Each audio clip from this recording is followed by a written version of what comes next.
Welcome to the B'nai B'rith International Podcast. I'm CEO Dan Mariaschin. Thank you for tuning in today. I'm joined by Eric Fusfield, our Director of Legislative Affairs and the Deputy Director of the B'nai B'rith International Center for Human Rights and Public Policy. Today, we'll be talking about the devastating mass shooting on Saturday that killed 11 people at the Tree of Life Synagogue in the Squirrel Hill neighborhood of Pittsburgh. As prosecutors press charges against the gunman, we'll be talking about hate crimes and the rise in anti-Semitism. This shooting was the deadliest attack on American Jews in the history of the United States. Eric, welcome to the podcast. Thank you. Good to be here. We're in the midst now of grieving, mourning. A number of vigils are taking place all over the country. We've been receiving here at B'nai B'rith messages of solidarity and support and comfort from our international network and from public officials, and some diplomats have also been in touch with us. So that's the period that we're in right now. But I'd like to look ahead, if we could, to what follows this.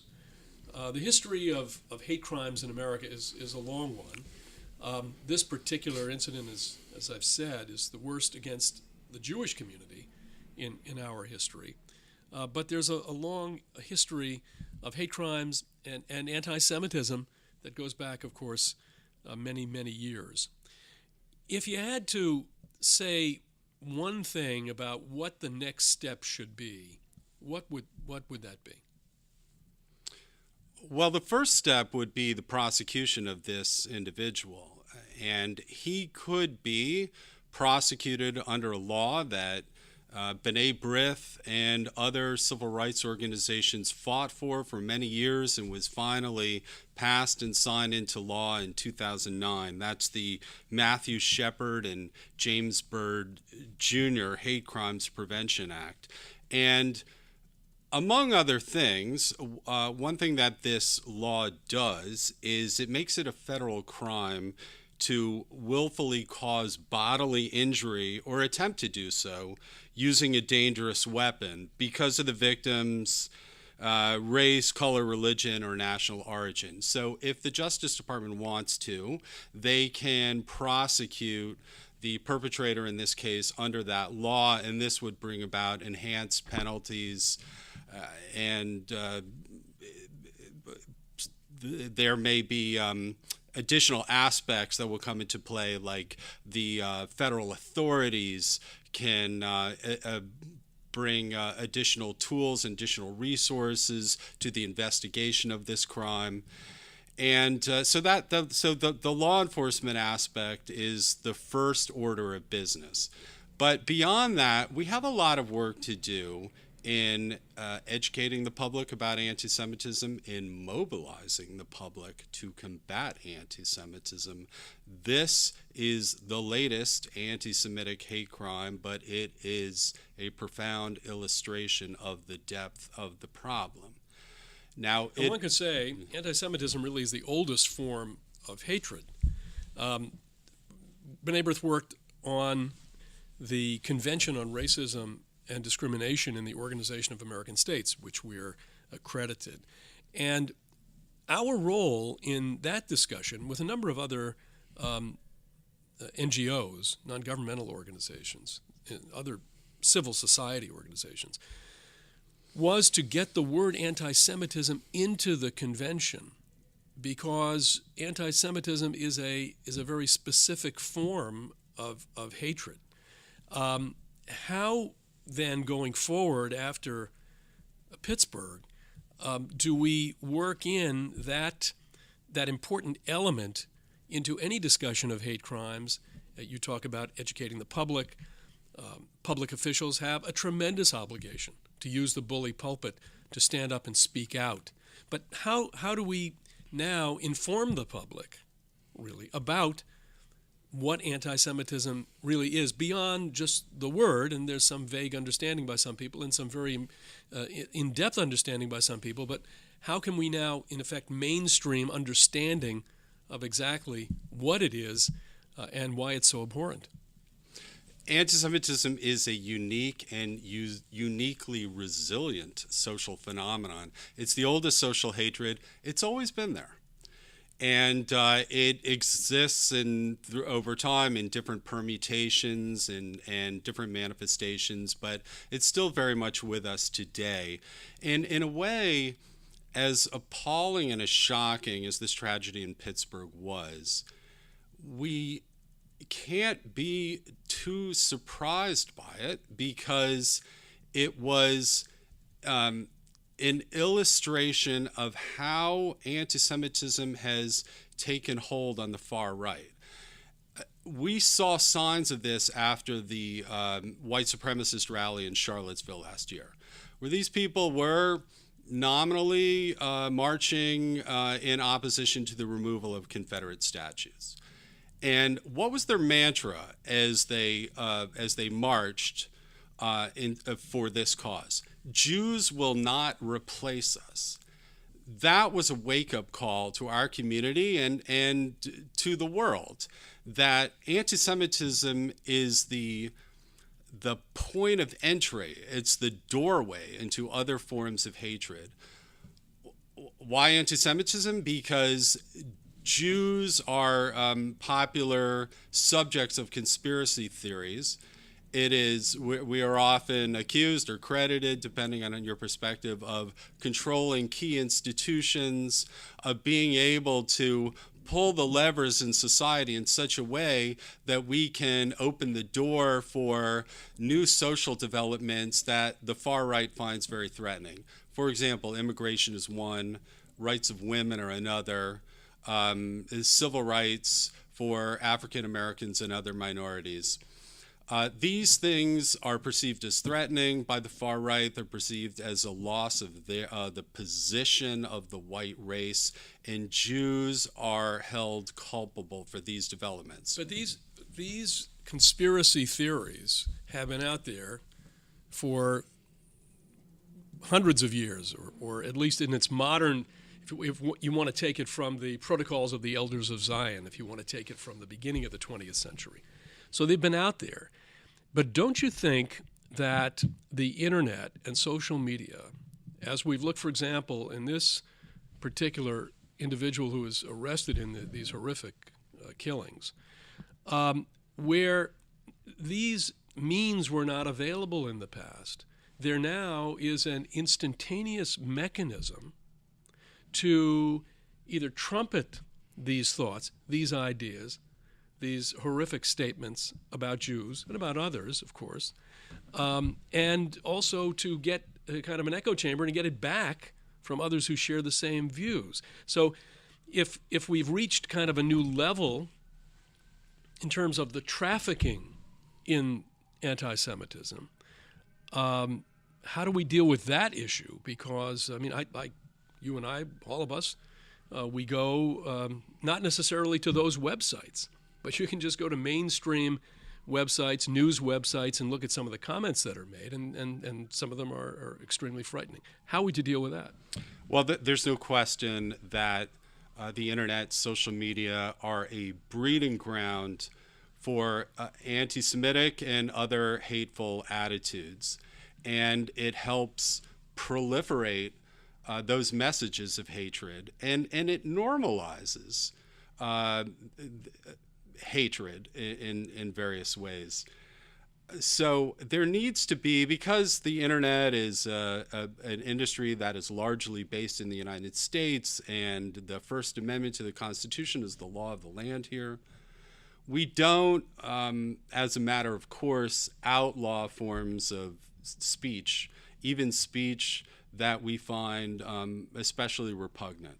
But what we do is rely on important actors in our society, be they public officials, be they industry leaders, celebrities, so forth, to help stigmatize and marginalize hate speech. In the case of the internet, the major players such as Google and Yahoo and others have a place to play in saying, we're not going to allow our platforms to be used to purvey hatred. And we've already seen an example of this when the website on which Gab.com, on which the perpetrator in this crime espoused his views, has already been shut down. And it's been shut down by several internet service providers, by App Store, and by several payment processors. So they've already taken action on this. And they've said, you know what, we're not going to participate in the dissemination of this kind of hate speech. So that's one tack to take with respect to the internet. But the internet service providers really have a wide berth here, right? These are private companies. Yeah. They're not obligated to allow every point of view, to allow every utterance that comes. I mean, isn't that what the Jewish organizations and other organizations are saying to these companies, that you have a much wider berth than you admit to? Yes, the First Amendment is the law of the land. It's not the law of the internet. It's not the law of the New York Times. It's not the law of Columbia University. These are all actors in society, different sectors of American life, who can take responsibility for the influential role that they play in their ability to curb hate speech by saying, we're not going to allow our institution or our platform to be used to purvey hatred. Let's talk about education. Extremely important. I believe that every citizen in one way or another can educate. That we have friends, we have colleagues, we belong to church groups, we belong to secular groups. We're a society, and it's a society is made up of a lot of different people, and every one of the 320 million Americans, more or less, can play a role in educating their neighbor about issues concerning anti-Semitism or racism or intolerance. I mean, one example, as a B'nai B'rith example, would be our Diverse Minds Writing Challenge program, which is a program for public schools where there is a contest in the schools, and older children, high school juniors or seniors, are encouraged to write a book and illustrate a book for younger children about mutual respect and about tolerance and about diversity. We've had a number of winners around the country, and they get scholarships, and their books have been published. And these are amazing books that have been written by 17-year-olds and 18-year-olds about bringing about a society where we do have mutual respect. Clearly, more needs to be done at the university level and in the public school level, the private school level, and everywhere else in civil society. Where do you think we should turn to encourage those who have not yet joined this battle to do so? Well, it's a battle where many have a role to play. This includes educators, this includes public officials, this includes journalists. Everyone has a role to play in learning more themselves, internalizing those lessons, and spreading the message of tolerance, and also the notion that hatred is dangerous because it can lead to devastating consequences like it did in Pittsburgh. One of our preferred action items in B'nai B'rith is the dissemination of a working definition of anti-Semitism, the likes of which was adopted by the International Holocaust Remembrance Alliance, or IRA, as it's known, in 2016. And this is a comprehensive definition of the problem that illustrates some of its modern manifestations, a number of which have to do with hatred of Israel, criticism of Israel that passes the point of legitimate political discourse and verges into the territory of raw anti-Semitism, often by adopting traditional anti-Semitic tropes. And so increasing understanding of the problem is one way to begin the business of educating the public. Beyond that, there are some legislative remedies that could be adopted. B'nai B'rith has supported legislation on Capitol Hill known as the Anti-Semitism Awareness Act, which would allow educators to take into account working definitions of anti-Semitism, encourage them to do so in assessing whether anti-Semitic hatred has taken place on their university campus, and this will help them diagnose the problem and figure out how to deal with it. Yeah, well, Holocaust education, many people point to Holocaust education in the schools, particularly in high schools, visits to Holocaust museums, not only our big museum here in Washington, but there are a number of other museums around the country, invitations to Holocaust survivors to come into the classroom. Now, this is one and very, very important, maybe the most important aspect in terms of understanding what the Jewish people have experienced, but there are other elements that need to go into that mix. But it seems to me that more of what is being done it needs to be encouraged. And this moment, we have to take this moment of this tragedy in Pittsburgh to enlighten, to encourage others to engage in these kinds of educational programs. Eric, I want to pick up on the question about civil discourse, where we're talking about public officials, particularly the obligation of public officials from top to bottom, to use the bully pulpit and other means to not only address anti-Semitism, racism, but in the discussion about a whole range of issues that are on the plate or on the agenda of the American people, to not only to tone it down, but to be more respectful, because then otherwise there's cues are taken by folks, and then they're off and running. In the case of this particular shooter, as an example, picked up on the immigration issue. But this is an individual who, at the same time, came to this immigration issue already with hate in his mind. I mean, he says in one of his social media posts that Jews are the children of the devil.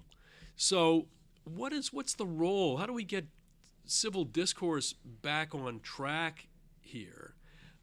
It seems that we need a reboot of the entire process before it gets out of hand.